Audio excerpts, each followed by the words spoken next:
found the letter on a Tuesday. Not hidden, exactly. Just forgotten. Tucked between silk scarves that still smelled faintly of her perfume Chanel No.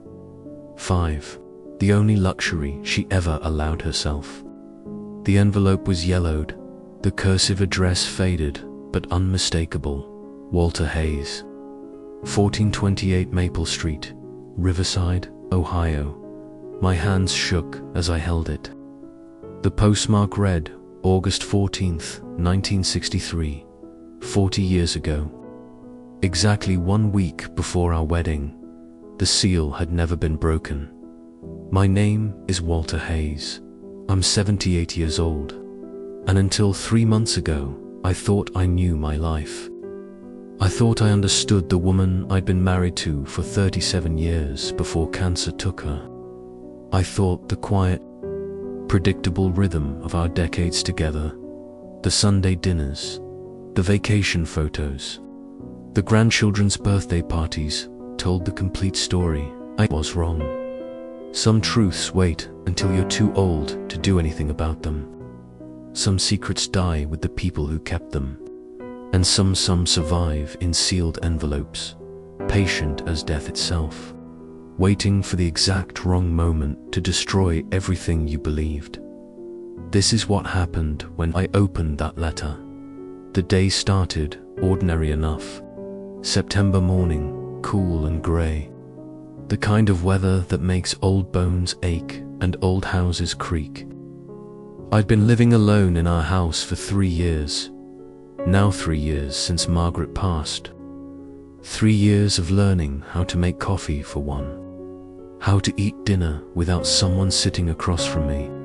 How to sleep in a bed that felt too big and too empty. The kids kept telling me to move. Sell the house, Dad. My daughter Caroline said every time she visited.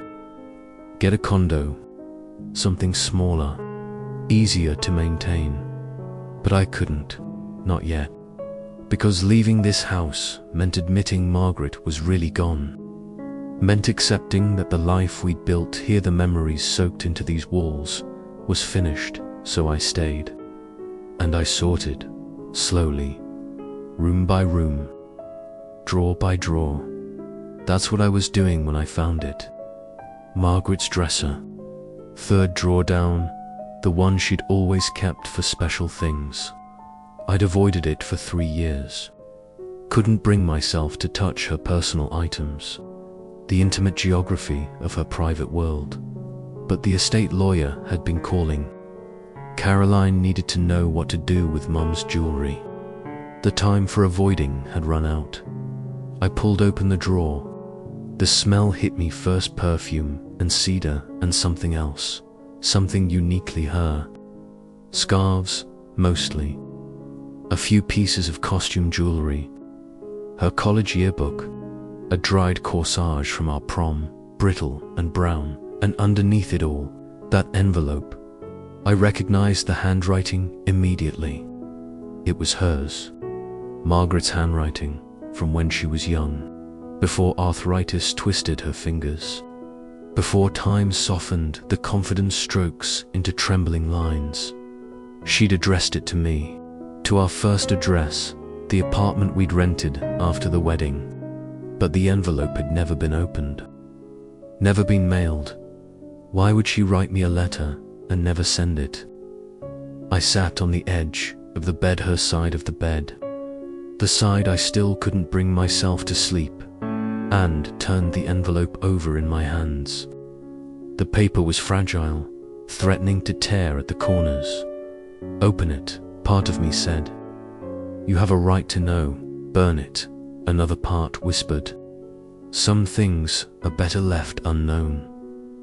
I thought about Margaret, about the woman I'd married in 1963, barely 21 years old, wearing her mother's wedding dress and crying during the vows, about the life we'd built together, careful, quiet, safe, about the way she'd held my hand during Caroline's birth, the way she'd cried when we bought this house, the way she'd looked at me during our last anniversary dinner, her eyes already tired with the sickness that would take her 6 months later. "I love you, Walter," she'd said that night. "I've always loved you." Had she? Or had this letter been waiting here all along, a landmine planted in our past, ready to explode the moment I found it? My fingers trembled as I slid them under the flap. The old glue gave way easily, as if it had been waiting 40 years just for this moment. Inside was a single sheet of paper. Blue ink, slightly faded, but still readable. Margaret's handwriting, young and sure and full of words I never knew existed. I began to read. "Dearest Walter, I'm writing this letter knowing I'll probably never send it, knowing that by the time you could read it, it will already be too late. Our wedding is in 6 days. The dress is hanging in my closet. The flowers are ordered. Your mother has already started crying every time she looks at me. Happy tears, she says. Though I wonder if mothers always know when their sons are making mistakes. I need to tell you something. Something I should have told you months ago, but I was a coward. I am a coward. And now it's too late to do anything but write these words and hope that somehow, someday, you'll understand. I'm pregnant," the words blurred. I had to read them again and again. I'm pregnant. No, that wasn't possible. Caroline wasn't born until 1965, 2 years after our wedding. Margaret had been careful about that, insisting we wait until we were ready, until we had enough money saved, until the timing was right, unless my throat felt tight. My chest ached. I forced myself to keep reading. "The baby isn't yours, Walter. I'm so sorry. God, I'm so sorry.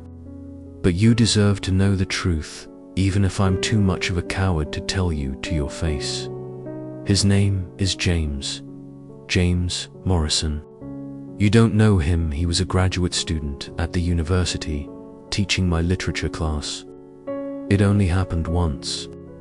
One night after a poetry reading, too much wine, too many beautiful words. I knew it was wrong. I knew you were waiting for me, faithful and good and everything I should want.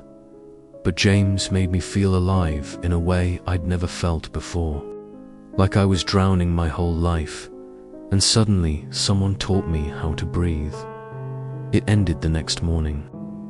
He was leaving for California, taking a job at Berkeley. He doesn't know about the baby. He'll never know. And I made my choice. I chose you. I chose the life we planned, the safe and steady future we talked about on those long drives through the countryside. By the time you read this, if you ever read this, the baby will be gone. I have an appointment next week. Tuesday afternoon, a doctor in Columbus who doesn't ask questions. Your mother thinks I'm visiting my aunt. You think I'm shopping for honeymoon clothes. I'll come back different, Walter, emptier. But I'll come back to you. And I'll spend the rest of my life being the wife you deserve, even if you never know what it cost me to become her. I love you. I've always loved you. But I need you to know that once, just once, I loved someone else too. Loved him enough to do this terrible thing so I could marry you without the weight of another man's child between us. Forgive me, or don't. You'll never know to do either. Forever yours, Margaret. The letter fell from my hands. I sat there on the edge of the bed, staring at nothing, feeling the world I'd known for 78 years collapse around me like a house made of cards. Margaret had been pregnant with another man's child before our wedding, and she'd gotten rid of it. To marry me, the room felt too small suddenly, too hot, the walls pressing in. I stood up, stumbled to the window, pressed my forehead against the cold glass. Outside, the neighborhood continued its Tuesday routine. Mrs. Chen walking her dog. The mailman making his rounds. A young mother pushing a stroller past our house. Normal. Everything normal. Except nothing would ever be normal again.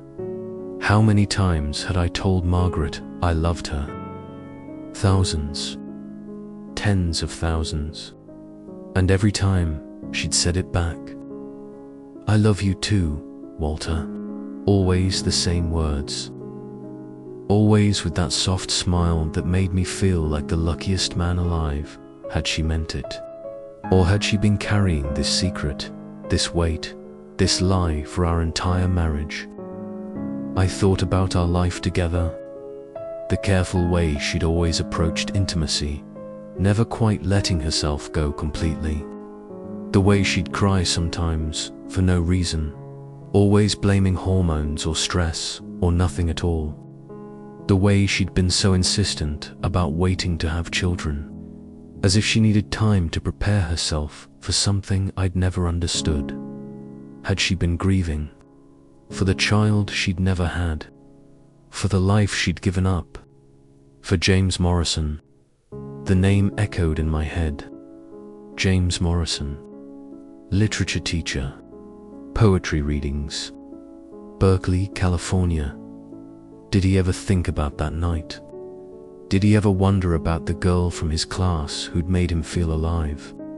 Or had Margaret been just another conquest, forgotten as soon as he drove west toward his new life? And what about the baby? Boy or girl? Would have been 40 years old now. Older than Caroline was when she gave me my first grandchild. I had a ghost child. A might have been son or daughter, erased before it ever existed. The thought made me sick. I stumbled to the bathroom, gripped the edge of the sink. The face in the mirror looked ancient, hollow. A stranger wearing my features. Who was I? Who had I been all these years? Margaret's husband. Margaret's faithful, devoted, ignorant husband. The man who never knew, never suspected, never had a single doubt about the woman sleeping beside him every night for 37 years. Had I been blind? Or had she been that good at hiding? I don't know how long I stood there. Minutes, hours. Time felt slippery, unreliable. Eventually, I heard a car door slam outside. Footsteps on the porch. A key in the lock. Dad. Caroline's voice, concerned. Dad, are you here?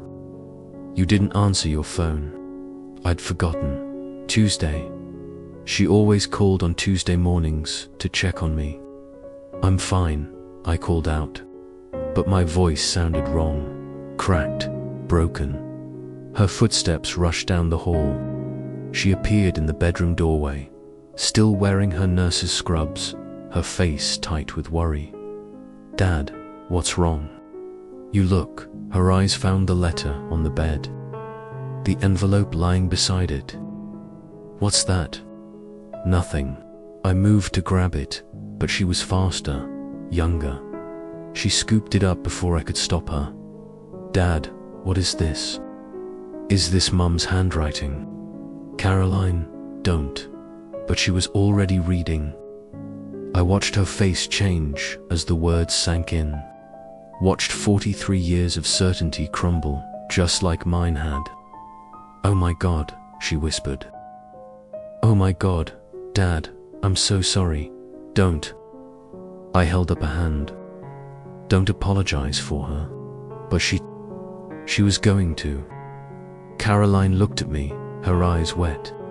She was pregnant. Before she married you. She was going to do. I know what she was going to do. The words came out harsher than I intended. I can read. We stood there in silence. Mother and daughter. Except now I wondered, was Caroline really Margaret's first child? Or had there been another, hidden away in some Columbus clinic? never given a chance to exist. What are you going to do? Caroline asked quietly. I laughed, but it sounded bitter. What can I do? She's dead. She's been dead for 3 years. I can't confront her. Can't demand answers. Can't ask her why she lied to me for 4 decades. Maybe she was trying to protect you, protect me. I turned on her, anger flaring. She lied, Caroline. Every day of our marriage, she lied. Every time she said I love you, every time she smiled at me like I was her whole world, it was all built on this. This secret, this other man. Caroline flinched. She did love you, Dad. I know she did. How do you know? Maybe she just settled. Maybe I was the safe choice. The backup plan. Maybe she spent 37 years wishing she'd married James Morrison instead. That's not fair. None of this is fair. My voice rose, echoing off the bedroom walls. I gave her everything, and she gave me. What a carefully constructed performance. A lifetime of pretending. Caroline stepped toward me, reached for my hand. I pulled away. I need to be alone, I said. Dad, please. She hesitated, then nodded. Placed the letter gently back on the bed. Call me later, when you're ready. Okay, I didn't answer. Didn't watch her leave. Just stood there, staring at that letter, wondering how 800 words could destroy 78 years. The rest of that day passed in a fog. I sat in my chair, Margaret's chair, actually. The one by the window where she'd done her knitting, and watched the street, and tried to make sense of it all. What did I actually know about my wife? She'd grown up in Riverside, same as me. We'd met at a church picnic in 1961. I was 19, working at my father's hardware store. She was 18, just graduated high school, planning to attend the state university in the fall. We'd dated for 2 years. Chaste, proper courtship. Holding hands during movies. Stolen kisses on her front porch. I'd proposed on Christmas Eve, 1962, with a ring I'd saved 6 months to buy. She'd said yes. She'd cried. She'd been happy, hadn't she? Or had she already met James Morrison by then? Already fallen into his bed? Already discovered what it felt like to be truly alive? Had she been pregnant when I proposed? Had she looked at that ring and thought, good, perfect timing. Now I can get rid of the problem and pretend it never happened. The thought made me sick again. I pulled out our wedding album. Margaret in white, radiant and young. Me in my father's suit, grinning like I'd won the lottery. Our families arranged around us, everyone smiling. Everyone certain we were building something that would last forever. Page after page of lies, of performance, of a bride who was hiding a secret that would eventually outlive her and destroy me. I looked at her face in those photos, really looked, and tried to see the deception, the guilt, the grief for the child she was about to erase. But I saw nothing, just a beautiful girl on her wedding day, marrying a man she'd chosen over poetry and passion and whatever James Morrison had offered her that night. Had she regretted it? In our 37 years together, had there been moments when she wished she'd made a different choice? I thought about our life. The house we'd bought in 1970. Caroline, born in 1965. Our son, Michael, born in 1968. The grandchildren. The anniversaries. The quiet evenings spent reading on the porch while summer cicadas sang. Had any of it been real? Or had it all been her penance, her punishment for choosing safety over passion. "I chose you," she'd written in that letter. "I chose the life we planned. But what about me? What had I chosen? I'd thought I was marrying the love of my life. But maybe I'd just been convenient. The reliable option. The man who would never make her feel the way James Morrison had, but who would also never leave her, never disappoint her, never ask difficult questions. Was that what our marriage had been? A comfortable compromise?" The thought broke something inside me. That night, I couldn't sleep. I lay in bed, our bed, and stared at the ceiling, wondering how many nights Margaret had done the same, wondering if she'd ever looked at me sleeping beside her and thought about the baby that never was, about the man who made her feel alive. Around 2 a.m., I got up, went to the study, opened my laptop, the one Michael had bought me 3 Christmases ago, insisting I get with the times. I typed James Morrison, Berkeley literature professor. The search returned thousands of results. I refined it. James Morrison, Berkeley, 1963. Still too many. I tried. James Morrison Literature, Ohio State, 1963, and there he was, a faculty page. Archived from the early 2000s, Dr. James Morrison, Professor Emeritus, Department of Comparative Literature, Berkeley, California. There was a photo, black and white, professional. A man in his 60s, silver hair, distinguished features, wearing the kind of academic glasses that probably cost more than my entire wardrobe. He was handsome. Even in old age, you could see it. The kind of face that probably made young literature students weak in the knees. Had Margaret looked like that when she thought about him? Weak and breathless and alive. I clicked on his biography. Born 1938, doctorate from Columbia. Taught at Ohio State 1960 to 1963 before moving to Berkeley. Published 6 books on modernist poetry. Retired in 2003. Married 3 children. 5 grandchildren. He'd had a life. A full, successful, normal life. And somewhere in that life, 40 years ago, he'd spent one night with a girl named Margaret and never thought about it again. Did he even remember her name? The bitterness rose like bile in my throat. I kept searching. Found an old interview he'd given to a Berkeley alumni magazine in 1998. He talked about his career, his research, his family.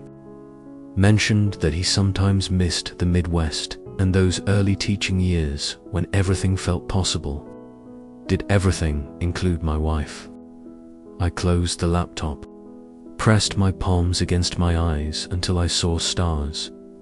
What was I doing? Why was I torturing myself with this? Because I needed to understand, needed to know who this man was, what he'd had that I didn't, what had made Margaret risk everything, risk us for one night with him. But the internet couldn't tell me that. Only Margaret could have explained it.